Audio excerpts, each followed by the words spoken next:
As universities and as anchor institutions in the community, Case Western Reserve University and Cleveland State want to contribute to the economic development of the region, and we want to make Cleveland a world leader in driving innovation to transform society. And we're doing this by advancing interdisciplinary research, which you're going to hear about later, education and innovation in IoT, not only to spur economic transformation, but also to improve quality of life for residents of Greater Cleveland and Northeast Ohio. This starts with nurturing smart and sensible communities where people live, work, and play. And we're currently conducting 3 demonstration projects in the community, convening public and nonprofit sector partners, and cataloging projects to better prepare our communities for the increasingly digital future.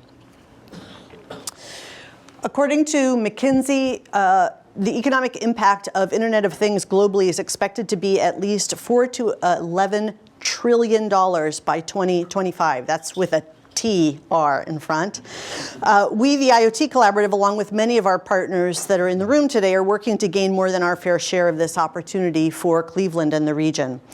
IoT represents the 3rd wave of the internet, and Greater Cleveland, although we largely missed out on capitalizing on the first 2 waves, we are working to make sure that we don't miss the current wave. We really want to plant the flag in Cleveland for digital innovation. So today we're going to be talking about the intersection of technology and the human, paying close attention to the ethical, social, and legal implications of using technology to restore and enhance human capacity. And I want to say a few words to frame today's panel, and then I'm going to introduce each of our speakers, and after they talk, I'll moderate a little discussion between them and with the audience. We hope that you will contribute your questions and comments as well. So just to create a little bit of context for today's conversation, please, there are seats up front for those of you who are standing in the back. Come join us. There's lots of seating up here. I'm a faculty member in the Department of Bioethics in the medical school at Case Western Reserve, and I want to tell you a little bit about the field of bioethics. In our field, there's an established tradition of applying what we call an LC approach to thinking about science, medicine, and technology. An LC, ELSI, is an acronym that stands for ethical, legal, and social implications. You can think about the LC methodology as a cross-disciplinary approach that bioethicists use to explore moral questions that are raised by scientific and technological advances. And as a shorthand, we can think of LC as simply meaning examining the human and social impacts of science, medicine, and technology. So our team at the Internet of Things Collaborative is approaching technology development using this LC strategy, an approach that puts humans at the center and considers specifically what aspects of humanity are essential for the successful development of new digital technologies. With a focus on what is fundamentally human, we can think more deeply about the ethical, legal, and social dimensions of technology innovation. Doing the work this way requires transdisciplinary teams assembled to think about the technology need and then how to develop it ethically in ways that benefit society. It also requires deep engagement with stakeholders who would benefit from the technology. It's time-consuming because it requires the building of trust among people who don't normally work together across disciplinary or organizational lines. And this means people need to learn to speak different disciplinary languages and to cross organizational boundaries. And we hope to model that kind of interdisciplinary approach for you today with the panel that we've put together. So now I'd like to introduce our panel. I'm going to talk a little bit about each panelist, and then I'm going to invite Dustin Tyler to come up and be the first speaker today. So Dustin Tyler is the Ken H. Smith Professor in Biomedical Engineering at Case Western Reserve University, and he's director of the Human Fusions Initiative that he will tell you about. He's an expert in the science and technology of directly communicating with the human nervous system to create a symbiotic relationship between humans and technology. Dr. Tyler has over 25 years of academic, entrepreneurial, and corporate experience advancing neuromodulation technology. His areas of work include clinical trials of Class 3 medical devices with emphasis on neural interfaces, acute and chronic preclinical studies in large and small mammalian models, and computational neuroscience. Our next speaker is Nick Zingale, an associate professor in the Urban College at Cleveland State, And this academic year, he's also a visiting professor in computer science and engineering at Case Western Reserve University. Talk about transdisciplinary or transorganizational. He's mostly interested in phenomenology, which has to do with how humans experience and understand their own situations, also public sector governance and the future of city life. Dr. Zingale has been involved in the Internet of Things Collaborative for the last 3 years. He's also a member of the Human Fusions leadership team at CWRU. He speaks nationally and internationally about smart and sensible cities, and he's currently working on a book about human experiences in the digital age. And Eric Schearer is assistant professor of mechanical engineering and the director of the Center for Human Machine Systems at Cleveland State University. His research focuses on developing control strategies for wearable robotic and neuroprosthetic systems to restore reaching and grasping function to people with high spinal cord injuries. He developed and teaches a course sequence called Disability, Empathy, and Technology that takes a holistic view of training professionals to develop technologies for people with disabilities. And with that, we will now begin with Dustin. Here's the clicker. The talking stick? Yeah. Thank you. Yeah. So basically, since Neanderthals, when we started, working with skins, bones, and sticks and stones, if you will, we've been augmenting the human. Right? We've been using tools to expand ourselves beyond the biologic capability. More so than any other species or any other thing in the evolution of time, we have utilized tools. Right? That's why things that biologically far superior to us maybe don't exist anymore, and we've been able to survive. So tools have been a key part of who we are. And ultimately, it's the ability to create or to extend beyond this that is integral to human evolution, right? So human evolution and tool evolution parallel each other. They move forward together. And so you kind of can say, all right, we've moved millions of years since the skins, tools, sticks, and bones. Now we have the Internet of Things, right? This is sort of the evolution today. All right, so there you go. There's a million years of evolution. I only have 5 minutes, so I had to make it quick. I had a lot more slides, but they wanted me to shorten it up. But there's one thing in that million years that hasn't changed, right? And that's how we utilize tools, how we view tools relative to ourselves. We still type on a keyboard. Tools are different than us, right? And so we have now even this duality of AI. We have these things where people talk about whether machines will overtake humans. We have this duality of concept. And what I'm introducing today, or what I want to introduce to you, is to change that paradigm, to think differently. We now have, through the use of neural technology, interface technology, we actually change that paradigm from tools and human in this duality to much more of a symbiotic integration. So I become or work directly with technology. Technology, and technology directly works with me. So rather than competing against each other, we can get to a truly integrated perspective of who we are together. And what that means is that we can kind of transform the world. So if we start to think about the fact that I could be a robotic system, I could actually be in a system, and if that system's connected to the net, I've now removed the physical barriers of space and time from who I am. And so ultimately, the idea is, there was an old telephone ad that I saw that I liked, and the guy's in the car, big box phone in the car, and it says, home at 186,000 miles per second. It's a really interesting idea. I thought that was a brilliant ad. He got home in voice. But now imagine if you're connected, you can actually travel anywhere in the world, wherever that other system is, at 186,000 miles per second. That's a heck of a difference. I can reach around the world effectively. I mean, think what's happened from audio and video by bringing those to us. Imagine if I could be anywhere in time. And by the way, the nice thing is it's not just physical reality that we can transcend, it's just reality itself. Because of virtual reality, it can become a reality. We can make this work. And if I can store human experience and bring it back in, I can actually transcend time. So the idea that we can connect differently to humans changes the paradigm completely in what we can do. And in case you don't believe that it's possible, right, because that sounds cool, that's all hype, but this is reality here, right? So Cleveland is unique in that we have an unbelievable biomedical community where we've always been working at humans and technology. And the example of this and what I've worked on for the last 10 years is prosthetics. So before the work we've been doing where we directly connect to the nervous system, prostheses were a tool. They had no sensation, no connection to the human directly. What we've done is we've directly connected the prosthetics to the human nervous system.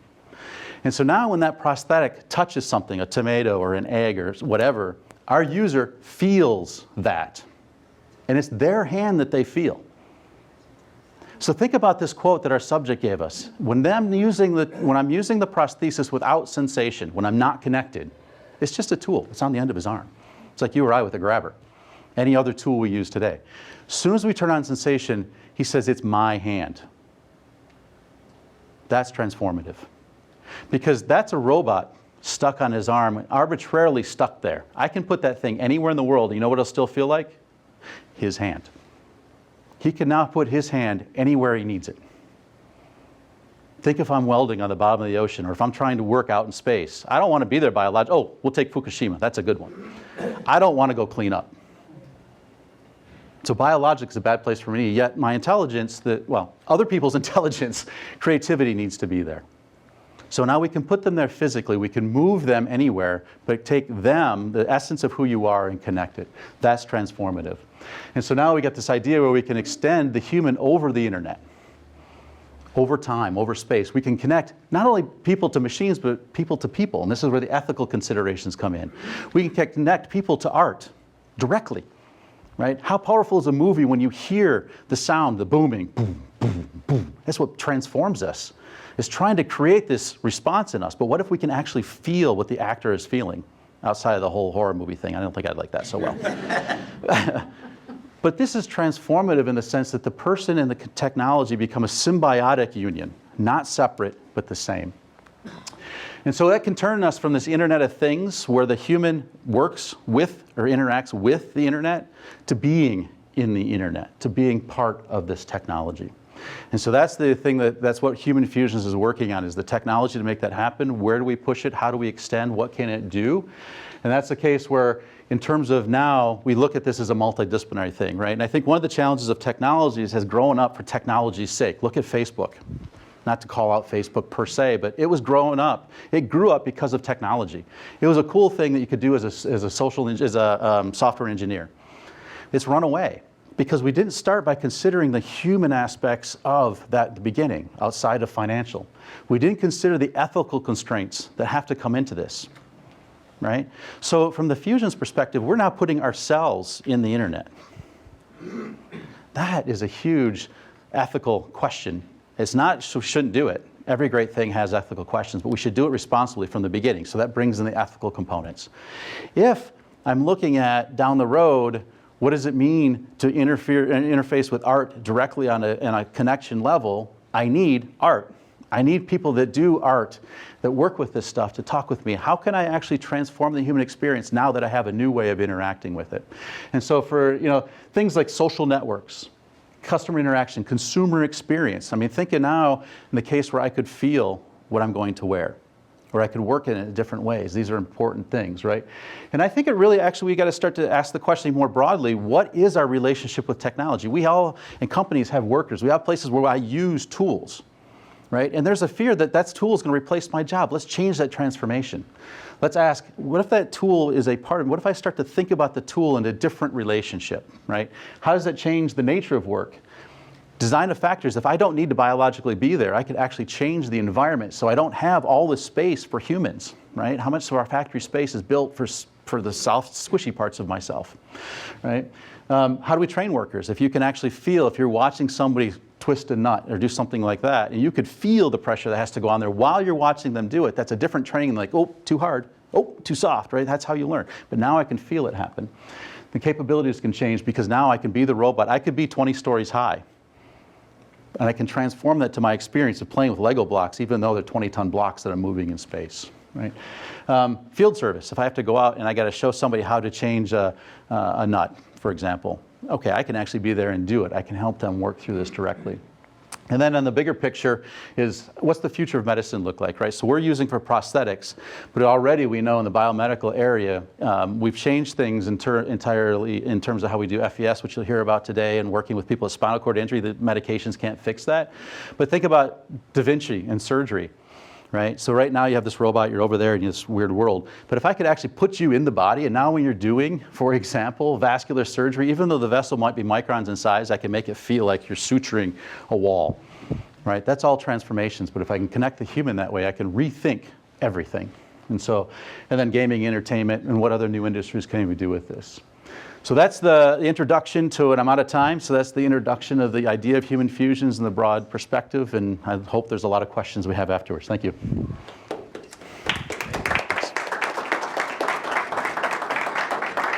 Okay, thanks, Dustin. Thanks, Sue, for the introduction. Pleasure to be here. You listen to Dustin speak, you think about all the possibilities and all the opportunities that technology affords us, and I think many of those are living those experiences. But we oftentimes catch ourselves being reminded of the limitations of technology. So some of my friends in the room know this story already, but about 3 weeks ago, no, it was more than that. About 2 months ago, I summoned my Tesla to come pick me up, and it took out my neighbor's mailbox. There are lots of things that we still need to do to improve the technology and the way that it works with human beings. The problem's been around for a long time. For those of you that have studied technology and technology and the human relation, some of you may go back all the way back to Norbert Wiener's work in the 1950s, The Human Use of Human Beings. And I think that was some seminal work for us to begin to think about, and it's actually been worked upon over time. You know, Wiener raised these types of questions on what ought to be, not what is, but what ought to be the relationship of technology and human beings, and where do we begin to establish those limitations or those particular boundaries? And to me, it raises a number of questions. These questions fall into maybe 3 categories. The first category is, what is the technology capable of? So is the issue a technological problem? We think about Deep Blue, and we think about Watson winning on Jeopardy, or Deep Blue winning in chess, for that matter. These were seminal points. These were points where we began to think about the ability of technology to kind of move us into the next level. But at the same time, I think most of us would agree that if we're at a dinner party, we are probably not going to be inviting Deep Blue or Watson to sit down at the table and have a casual conversation with us. They're limited to what they're good at, and they're designed to do certain things that what they're very, very good at. Watson's really good at Jeopardy or dealing with the confines of Jeopardy, but would not have the power of the Google search engine to be able to manipulate a search in such a way. And same thing with Deep Blue. So there's limits based on how we begin to bound these types of things. Another problem or question we may come in, is this an issue of a question of social human? Is it a social problem? Is it one of connectedness, connecting the unconnected, Digital C and Dorothy's group? Is it one of equity and access? Is this one of privacy, cybersecurity? How do we begin to think about technology as it impinges upon our everyday private lives, as it impinges upon the social aspects of what we're doing? And what should that mean? What should that mean for the role of government? What should it mean for the role of legislation? Right now, the president of Microsoft, for example, is on the warpath saying, hey, we could legislate ourselves. We don't need government legislating us on what we need to do with technology. And that's done for a specific strategic reason, right? He's seeing that things are out of control, and they're trying to head off the involvement of legislative practices or policies that could potentially have an impact on innovation. I think more fundamentally, when we ask this question of human tech, is this a philosophical question at the fundamentals of how we come to know or learn anything? And this raises questions in my mind, of cognition and consciousness. For these technologies to work, one of the things we have to accept is that the algorithms that get built out of these technologies for us to get them to work on our behalf means that they are picking up data and information that is based on a certain level of consciousness. Well, there's a whole history of philosophical research that's been done, particularly in the phenomenological area, that says that we exist mainly in our lives in a precognitive state. In a preconscious state.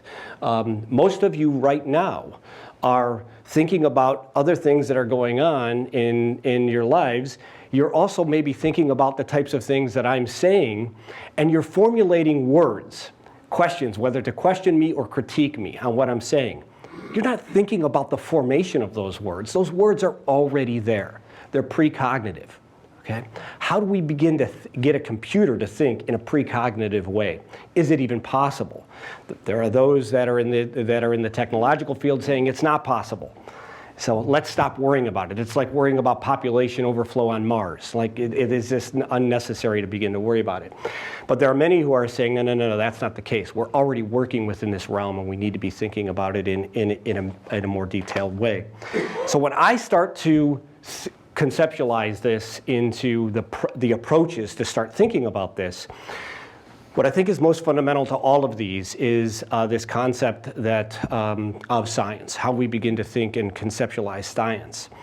And science is an interesting terminology. If you go back to, I like to think about the word science not necessarily from the Western culture sense of science, but if we could think about it from the German sense of science. German uses this word that's called Wissenschaft. And the idea of Wissenschaft, when translated into English, it means science. But to the Germans, that's too limiting of a definition. They look at it as any systematic process being able to understand or learn something new. Okay? Any systematic process, scientific, non-scientific, humanities, poems, conversations, dialogue, discourse in any way. Right? These are all modes of how we build knowledge. And the second part of that is that they think about it in terms of a dynamic process. And a dynamic process that is not necessarily about information being handed down to the next generation, but information that is very personal, that gets built as you begin to build out this, our experiences that take place. So the question becomes, how do we do this? And I have 1 minute left in slides, but the context is important here, because the question becomes, how do we begin to do this, right? How do we work through this? And my work to this point has been on beginning to think about things from a transdisciplinary perspective.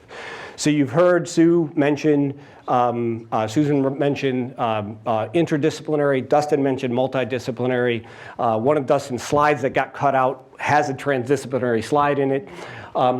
But when I begin to think about transdisciplinary, I think about it in this idea that we've got these different areas that are operating, and we all use specific languages, thoughts, and frameworks that we use in these areas. And we can find ourselves confined to these areas. So how do we begin to think about processes and mechanisms of that crossover? Now, that's traditionally what we've done with interdisciplinary and multidisciplinary work. This is probably more of an interdisciplinary, multidisciplinary work. But if you notice, there's a space in the middle, and that's where I'm interested. I'm interested in the space in between that situates itself between the general public and what might be going on, and how we begin to conceptualize what Basarab Nicolas referred to as the hidden third. And the idea of the hidden third is that there's activity that goes on in this hidden third that comes from all of our different disciplines. And when we can do something that Hannah Arendt referred to as go visiting, okay? Leave yourself, leave your discipline, and try to go visiting into another discipline. How do they think about their work? What kinds of languages do they use? How do they conceptualize their problems? How do they contextualize or constitute the way that they're going to attack their problems? And then how do they contact others, contactual work? How do they actually do the work, right? Setting ourselves away from this and thinking about the way that different disciplines do this, and opening ourselves up to new ways of understanding how different disciplines do the work. What we start to see emerge are new languages and new appreciations. So in Dustin's work, as we began to work through transdisciplinary, I give one example here. We came up with this concept called the othernet, right? It was no one discipline's terminology. It's something that emerged out of the group. And the othernet stands for optimizing time, health, experience, and reality. And it's the place that we're thinking about, the basis of where we can send all of these experiences electronically. No one person owns that term, right? It was the culmination of a language that emerged out of a transdisciplinary approach. That's how you know you're on your way to those types of things. Okay, I'll look forward to your questions. I just want to say before Eric begins, that there are seats up here in the front for those who are still standing in the back. If you want to make your way to the front to be comfortable, we invite you to join us. Yeah, that's right. You could. All right. Good. Okay, we'll remain uncomfortable. That's all right. So I'm Eric Schearer. I'm the director of something called the Center for Human Machine Systems at CSU. So we're a group of 11 researchers, 7 engineers, 2 physical therapists, and 2 exercise physiologists. And we're trying to create human-machine technologies for physical rehabilitation, assistance, and augmentation. So we do a broad variety of things. We do prosthetic and orthotics to help people walk. We do intelligent exercise machines. We do neuroprostheses for human reaching. And we do lots of studies into how people can balance better and in human motion control. So I'll just, very quickly, my personal research is in developing wearable robots and functional electrical stimulation systems so you can reanimate people's arms after they've had really high spinal cord injuries and they're paralyzed from the neck down. So the idea here is we have these wearable suits that have cables in them, and you could essentially actuate your arms with these suits. And then you could make the suits even smaller if you also tap into people's muscles. So you have these little red things in here, muscles, and there's yellow things on top that are electrodes that activate the muscles. So we have these systems that are tapping into the nervous system, and they're using a mechanical suit at the same time. So that was just a brief overview of what I do. What I really want to talk about today is how we create educational programs to train people to develop human fusion technologies that fit seamlessly into people's lives. So I'll introduce that with this kind of grim picture here. Okay? This is a really nice picture, though. So at the top there's sort of this shining light in the distance of people in research, clinical, and business. That's kind of all of us. And then kind of left behind is this person in a wheelchair. And the point of this is the reason things can fail with these wonderful technologies is because we're all playing by our own rules in our own areas. So in research, it's when I write a grant, it has to be super innovative, right? Whether it's something that's good for people or not. And it better be innovative. If I'm in business, it has to make a profit. If I'm in healthcare, it needs to line up to whatever my current standard of care is. And if it's outside of that, I might not even have time to do it, right? So if I'm a physical therapist, I have to do test A, B, and C, and I might not have time to implement Dustin's new technology because it's just not part of the game. So I don't think this is what has to happen. So I'll leave it on here. So I think central to our research at CSU and human machine systems is a commitment to educating engineers and other folks so that we could see how people's lives are intertwined with the technologies and the systems that deliver the technologies. So not just the technologies, but how do we get the technologies to real people? So we don't want to train technical experts that are sort of siloed and can't make connections with other people. And this is this thing that we're talking about. So what have we got? We got interdisciplinary, multidisciplinary, transdisciplinary, and maybe we'll even make up a new one today that's even more connected. So you get the thing in the center, right, Nick? Sure. Infinite disciplinary. That's right. That's right. So we've started this program at CSU. It's called Disability, Empathy, and Technology. That's trying to educate and train people in a way that you show up and you want to develop technologies that you're able to work with other people in other disciplines and with the users of the technologies. So we have we have 3 pillars to this program. First is we explicitly teach empathy skills, so things like being able to start a conversation, being able to mirror somebody else's emotions, listen actively, reading body language. So it turns out that a lot of engineers are really crummy at that. Okay. And either some people in other professions. Okay. Number 2 is we have interprofessional experiences, or maybe I should call them trans-professional. We're going to make up the new word today. Okay.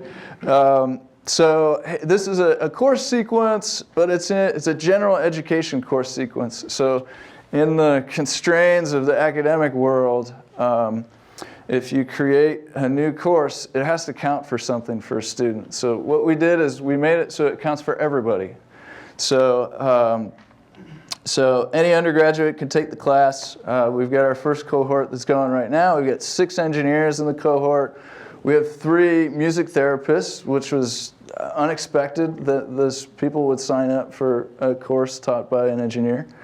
And we have 1 that's trained to be a physical therapist. So she's an undergraduate student who intends to be a physical therapist. So they have all these interesting interactions, and they sort of have a better awareness of some of the warts of their own profession. Okay. The third pillar of this is the students actually go into people's homes. So we're specifically trying to work with people with disabilities. So we go into people's homes with disabilities. We don't come in sort of a savior role of, hey, I've got this tremendous technology for you. Here it is, you're going to use it. We go in, we try to meet them. We try to spend several sessions not talking about any sort of design project, getting to know what their daily life is like. Do you like singing? Do you like movies? Tell us what your life is like, and sort of living it along with them a little bit. So on these 3 pillars, I hope this experiment turns out into producing professionals that are really good at creating these human fusion technologies that bring people together rather than leaving some people behind. So with that, I'll hand it back to Suzanne.